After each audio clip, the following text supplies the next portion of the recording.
Hello and welcome to the tour of our home. I'm so glad that you're here. I did some measurements and our living room is 80 square feet, so it counts as a tiny home. And I'm hoping that some people who like tiny home tours come here and take a look at this because I love looking at that stuff. If you're interested in mid-century modern, I've got a lot for you too, because most of my stuff has either been thrifted or has been a hand-me-down from members of my family who liked very 1950s things. Like, I love these. These are my Ed McBain. That one, the Killer's Wedge, and you'll see another one here in just a second, Runaway Black. Those are my two Ed McBain covers, and those, I just love those. They're very collectible, and my husband and I bought them at Thriller Fest, I think like 2 years ago, and yeah, I bought them for only $5 each. They sell for $25, $30. I would never get rid of them because I adore them. It's my collection of trays that we're looking at right there, and that took a long time to collect. One of the smallest silver tray is actually a tray from Paterson, New Jersey, from the little Arabic section, and I just love it. And then the other two are mid-century modern. One is thrifted, and one was given to me by a family member. And this piece of furniture that we're going to look at next is a hutch. It was given to me or passed down to me by my Uncle Rich, who passed away.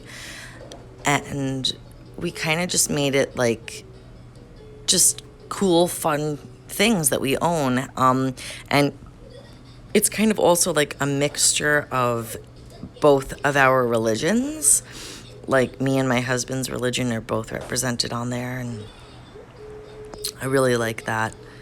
That plate, that wedding plate that you see over there, that was a gift from my husband on our honeymoon. We went down to Miami, and he gave me that beautiful plate. And this, I just love, this is an accent wall, and I just put all of our fun stuff, like all of our kids' artwork and like the wall hangings that I've collected. I put everything up there. There's that plate.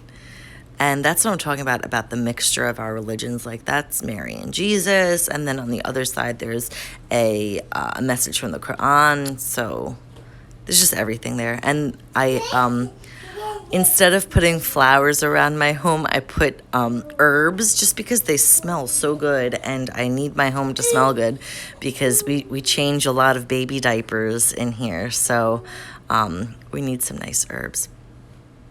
And that turquoise lamp, that's a really cool lamp, and just put it on a little doily, and believe it or not, that table that you just saw, the table right there, was someone threw it out in the garbage, and I just quickly came over and took it. And we do a lot of sitting and a lot of game playing in these couches. I also do a lot of reading in that section right there, what you're looking at right now. Like, with that lamp there, it's perfect to get away when the kids are sleeping and my husband's sleeping, and I can just be by myself. Here's another angle, and again, it's very small. It's only 80 square feet. It's all open, so I just think that we honestly had a really creative way of just making everything flow, and I'm hoping that you think the same as well. Oh, these are my beautiful chalkware birds. They're parrots. They're just so delicious. But alas, I have decided to sell them, and they're now up in my Poshmark shop. I may eventually put them in eBay. That is a drawing of the original Garden City Hotel, which my uncle used to own. And right here, we'll close out with this gorgeous